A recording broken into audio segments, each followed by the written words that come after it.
Welcome back to Entrepreneurial Live Interviews with Connie Fuksa. I am Connie Fuksa. And as I've told you a couple times today, I've had the opportunity to interview some people that I've never met before, which is really fun because this has become such a great opportunity to get to know more entrepreneurs, people that have just a great spirit and are creating things out of passion, out of something that they loved, something that they figured out that was really their direction. And so this afternoon, I have the great opportunity to introduce you to somebody that I'm very curious about learning a whole lot more about. Our offline conversation was very interesting, and I'm really excited to share her with you. This is Laura Goldstein. Laura, thanks so much for being with me today.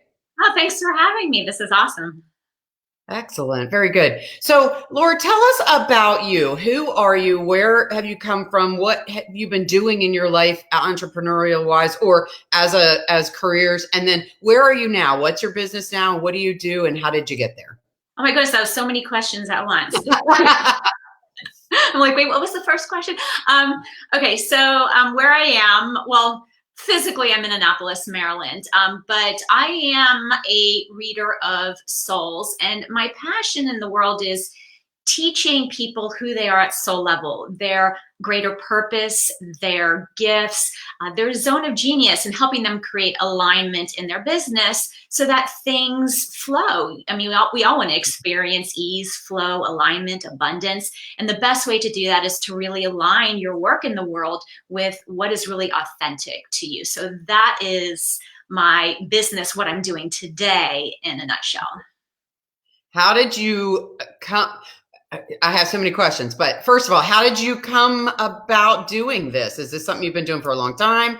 How long have you been doing it? How did you get there? Oh gosh, it was a reflection of my own journey because I really had no idea what I wanted to be when I grew up. And, mid-20s, I had no idea what I wanted to be growing up. When I hit 30, I had no idea what I wanted to be when I grew up. So it was an ongoing quest of, gosh, I know I'm meant for something bigger, but I don't know what it is. And I was doing teaching for a while. I had different careers. By formal schooling, I'm a licensed psychotherapist. So I did traditional psychotherapy for a long time.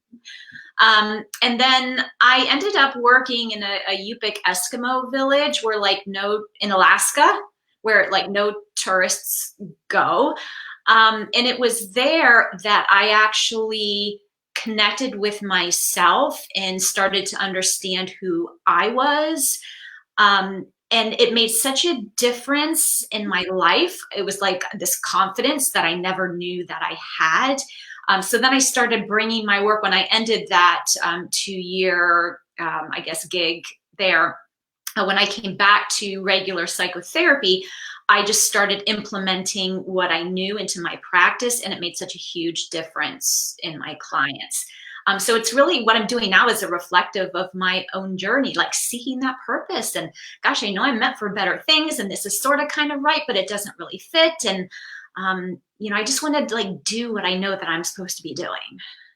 Wow, that is really powerful. I mean, how many times do we've been talking about with different entrepreneurs, you're going along and you're doing what you've been trained to do at whatever level that is. And, you like it, it's all right, but it's not like that thing, it's not that power. You're not feeling that energy and that happiness that, you should be able to, and to stumble on something because of an option or an opportunity that you had, and then just to stumble onto the enlightenment of, wow, look at what I should be doing. How am I going to change that into, what I really want to be doing? So take us through that. So you come back and you realize, wow, this is really where I am. And I start implementing you start implementing this in your practice.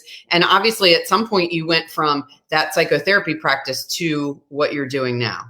Yeah. So what happened is, and I don't think that I stumbled upon it because I was always asking the universe. I'm like, show me, give me something, give me a sign, give me anything, a leaf, a flower, give me something, Right. Okay. And I don't think I was really paying attention because when my ex-husband and I had the opportunity to go to Alaska, I was like, holy cow, this is in the middle of nowhere. I'm like, what the fuck are we doing? Are we insane? I mean, but it was all part of the greater plan and I needed to be there. So I asked for it and I got it. But then when I came back, The traditional therapy didn't feel right anymore. And I love to work with teenagers. So my favorite clients were teens that had audio and visual hallucinations. And a lot of other therapists were scared of them because like, oh, schizophrenia and they're seeing things and talking to themselves. Um, but what I realized is that they were just highly creative and, experienced some kind of trauma or emotional fallout, which is why they were there. But I couldn't get them to talk to me because any teenager that's forced to come to therapy is going to sit in the chair with their hoodie up and they're like, I don't want to talk to you. My mom made me come here. So I just started bringing out the tools that I was using in Alaska. I was bringing out my crystals. I was bringing out my tarot cards, and I would just start talking. And they'd be like, oh my God, how do you know this? Are you a witch or something? I'm like, I will be if you'll talk to me. I'll be whatever you want me to be. Right. And so I was using my tools to teach them about themselves, who they were as a divine being, what their gifts were. I helped them communicate with that soul voice, which a lot of times in these kids was the voices that they were hearing. They were being guided. But it was like this inner guidance that was like screaming at them to, do something different. And I realized that, oh my gosh, the stuff that I was using for myself really works on these kids. And the confidence that they came to, the transformation was amazing. But the thing with traditional psychotherapy is it's very rule oriented. There's a lot of structure, and it was insurance based. So they would be like on the paperwork, oh, well, how did you diagnose this client? I'd be like, tarot cards.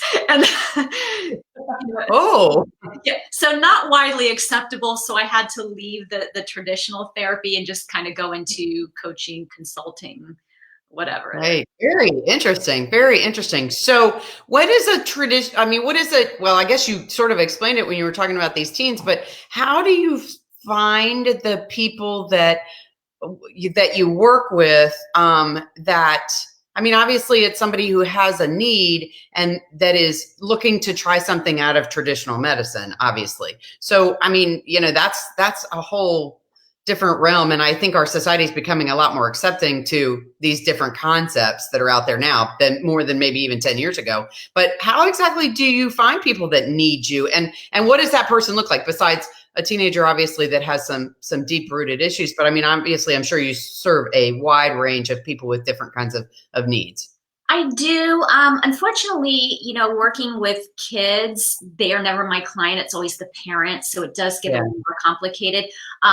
Right now, I'm currently working mostly with entrepreneurs. So I tend to get the career changers, like the ones that have been in a soul-sucking corporate job for a long time. And they're like, I want to start my own business, but I have all these interests and passions and skills. And how does it go together? And what's really me? And what I just happen to be good at?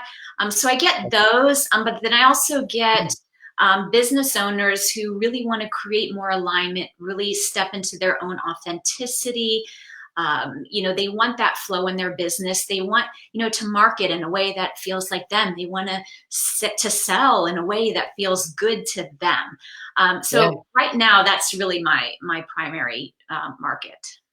Nice, nice. Well, it certainly speaks to a lot of the people that we're talking to, interviewing, and a lot of people that tune in to what we're talking about here. So because of that, I ask a lot of questions that sort of help people understand where these entrepreneurs that I'm interviewing are have gone through some of the struggles. But you have a huge wealth of knowledge here that you can even talk not just in your own case, but also overall, not necessarily somebody's specific struggles or travels, but how some of these speed bumps or roadblocks or barriers that entrepreneurs come across, which is one of the main reasons I'm doing these interviews, is to showcase entrepreneurs in this time of business being a little bit wonky, but also to try to show that all of us in the entrepreneurial world go through these bumps, these confusions, these struggles. And so you not only had them yourself, I'm sure, but you also see other people. So what are some tools maybe that you can share with us that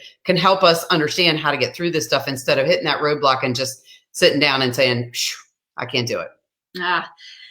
Tools, gosh. The best thing that I can recommend to people is to really spend time and quiet the mind and get very intentional. Do I have time? I can like do a quick exercise example, which would really help people do that. Because I think Oh, when you yeah. say meditation, people are like, oh yeah, meditate. Everybody says to meditate. And some people find it challenging, but really that's the only way to get out of your head. No, I think it's great because I think our interview is going to go a little bit differently than we normally do because you bring to this a totally, not just the entrepreneurial side, but the actual helping entrepreneurs get through some of these things. So I would love for you to share. That'd be great. Okay. And I have this as free videos on my website too. So if you're like watching this and you're like, oh wait, what'd you say? Don't worry, you can go and get like the Very whole good. Very good. Okay. expanded thing. Okay, so we really have two voices within.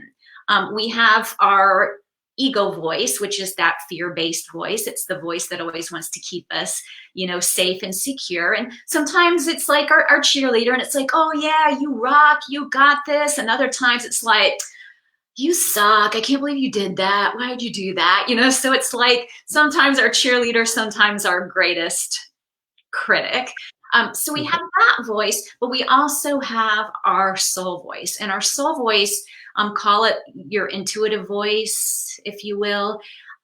It's a very different voice because it is very quiet. And it is the voice, though, that it's like your inner GPS. It's your compass. And it always tells you what is like the next quote right action for you, what's really your truth. And what we've done is we've gotten so used to listening to this monkey mind up here that we're ignoring that soul voice. But up here it's filled with, you should, you ought to, you need to, I need, others expect this from me. So the best tip I can give people is to start to learn to communicate with that soul voice. And you can actually get a visual on each voice if you want. I mean, this was so helpful for me. Like if you think about, and I'll ask you, Connie, since you're on here. So if you think about the voice that's in your head, if you could assign like a person, not somebody that you know, but like a person or an animal or something, what would be a good thing that would represent that voice in your head? The strong one in the front of my head. I don't know. First thing that comes to mind. Don't overthink. The first thing that comes to mind is probably the tightrope walker who is going to try it. We're going to do it. Doesn't really matter if we fall, but still has the net underneath. I don't know. That. I guess that's the first thing that came to mind because I'm the one that will step off the cliff and try something, and then I got to try to wrap all the pieces up when once we hit the bottom. Okay, so we'll go with that. Let's say that is your image. So your head space is that tightrope walker, kind of like I'm on the edge of danger, but you're going to do it. You're going to do this. You're going to take the risk. It sounds almost like very driven and focused and concentrated. Because if not, you would fall. Mine is like this little cheerleader with pigtails, and I have no idea because I was not a cheerleader. Like the voice of this, it's almost like this valley girl. I have no idea how I came up with this, but that's what like this voice sometimes reminds me of. Okay. And we are very used to listening to that. But on the contrary, like if you think about your intuitive voice, that very quiet, soft-spoken voice, if you could assign like, again, a person, a character, something to that, an animal, what would represent that voice? A bird. A bird. A bird. I don't know, but every time that I get into my slow down and just relax, I go for a walk. And the one thing I can always see when I'm out walking around is the birds. And I look at birds and go, gosh, when I come back as my next life, I want to be a bird because they just fly around and relax and just float through the air. And it just seems like they've got it all together. Okay. A bird. Very good. So the trick to this then is every day spending quality time with your bird and engaging in dialogue. And this might take a little practice because You might, find a comfortable space in your house and maybe close your eyes and invite your bird in. Maybe your bird's sitting across from you or wherever, and just asking your bird questions. What about this? Or, I'm struggling with this. Ask your bird questions. And when you start to get a hold of the process, you'll start to get answers. And those answers are actually the real you speaking. So that is really the best tip that I have for people, the best tool to start to be more aware and present of their essence, who they truly are. Awesome. Interesting. Interesting. Very cool. All right. So you guys got a real insight to my crazy brain. So I don't know, the tightrope walker is, not somebody who falls a lot, because I work really hard to make sure that doesn't happen. But yeah, driven and direct, and I'm just jumping in. It's going to happen. So interesting. But yeah, wow. You guys just all got a big insight there into myself, but maybe that helped you guys a little bit too. That was cool. So tell me, so when you're talking about these kinds of things and helping entrepreneurs through those mental kind of struggles, tell me, for you, what's the super happy spot? Like, when you're working with somebody like me, or, an entrepreneur, and helping them get into their slow, silent kind of mind space, tell me who or what in that activity actually makes you feel super on fire. Oh, this was wonderful. This is why I do this job. I absolutely love this particular moment or response to what I'm doing right now. Yeah.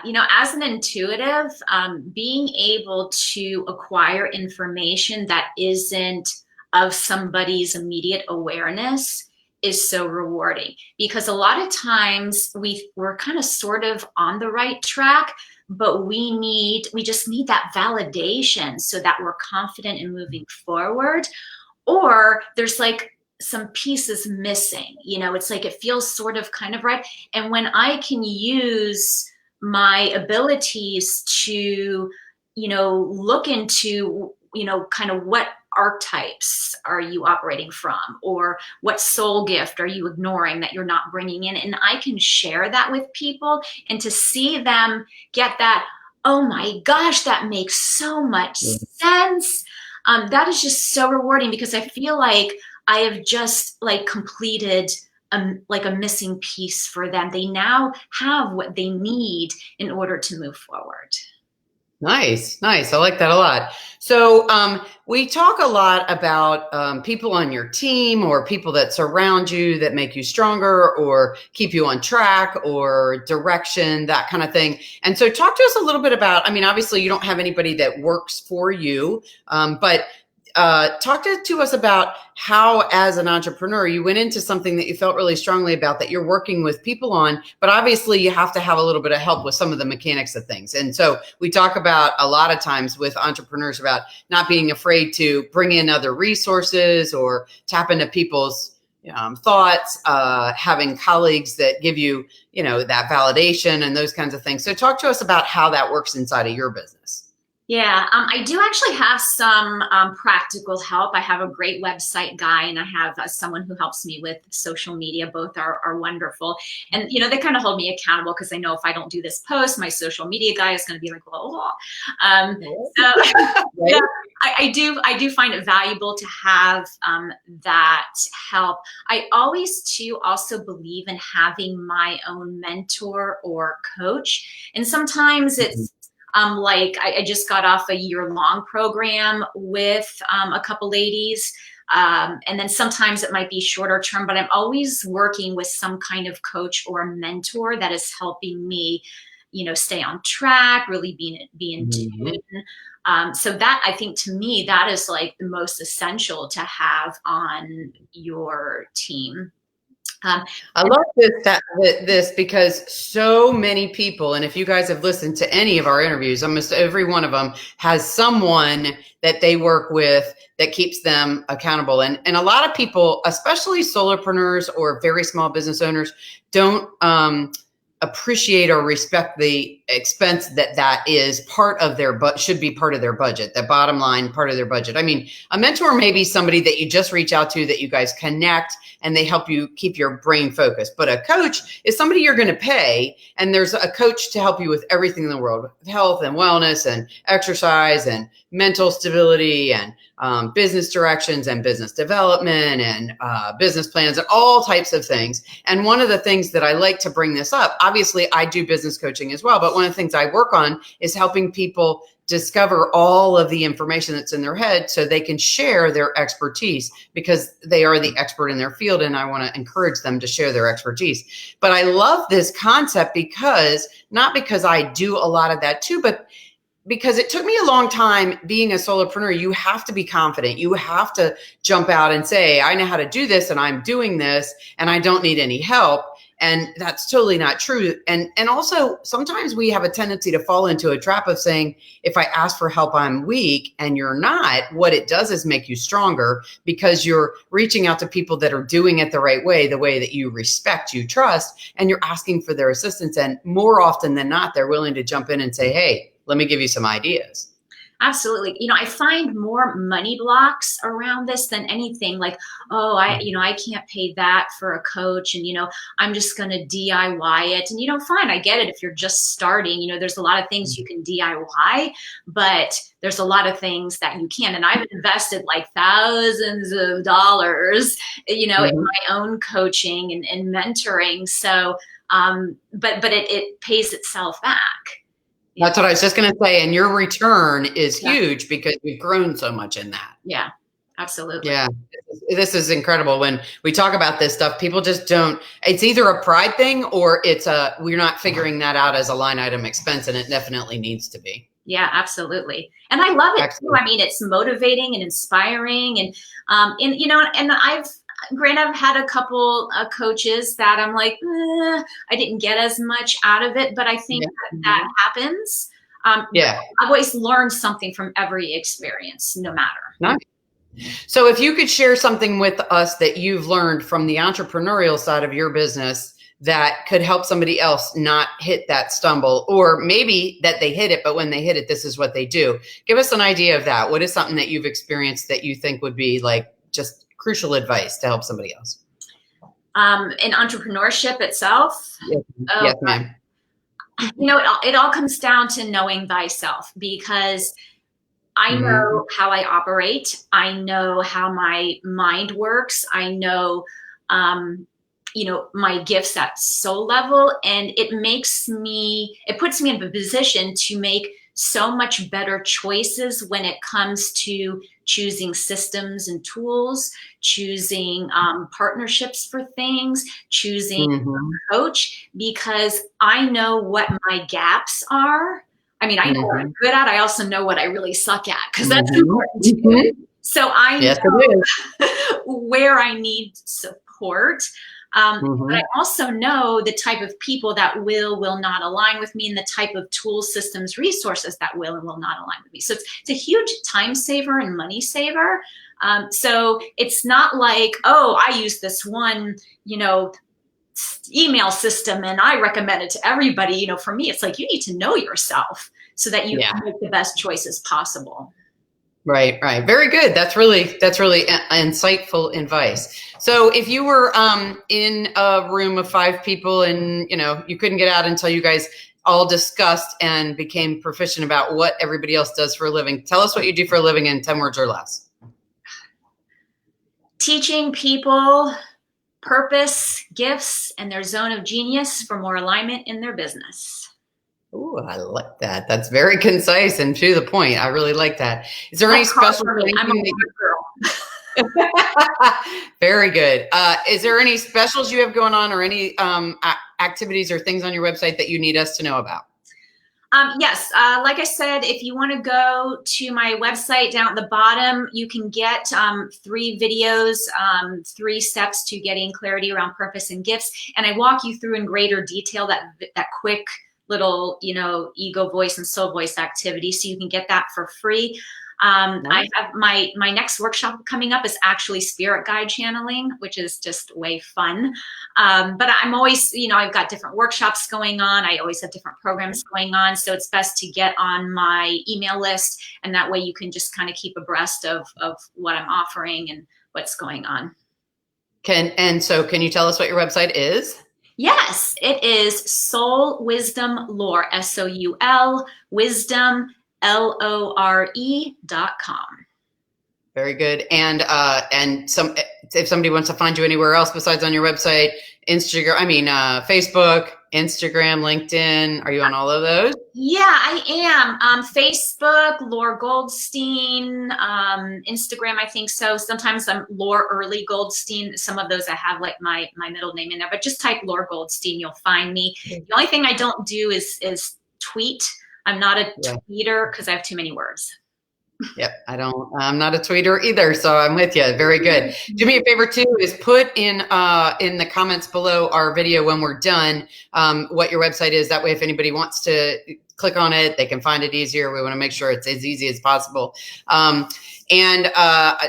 After this, I will be saving videos from today's interviews, guys. And tomorrow I will be posting them and tagging the interviewees on them so they can post them. They'll also be on my YouTube channel. You can subscribe there so you don't miss anybody, on Facebook and on LinkedIn. And then I will tag Laura on it so she will be able to post it wherever she'd like tomorrow as well. And I can't thank you enough. I tell you how much I appreciate you being on. I really have learned so much. And I hope that we get to connect in person once all of this craziness is over with. Absolutely. Thank you so much. This is really nice of you to be putting all this together. It's a lot of work. So thank you. Awesome. Oh, thank you very much. I appreciate you being on. Guys, tune in again tomorrow. We have some more video interviews tomorrow and the rest of the week. And I really appreciate your time. Thanks for tuning in to Entrepreneurial Live Interviews with Connie Fuksa. I'll be talking to you again soon. Bye-bye.